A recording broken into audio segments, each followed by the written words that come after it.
So ayan, oh. May laman pa. So, ayan guys.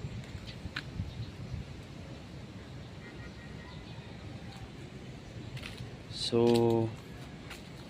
dito tayo guys. Ito po ang aking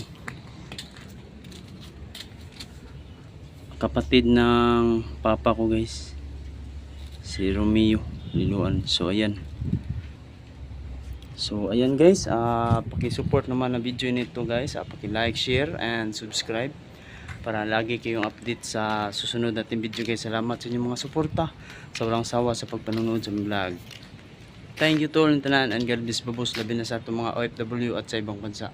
Thank you to all tanan, God bless sa mga bagong subscribers and viewers.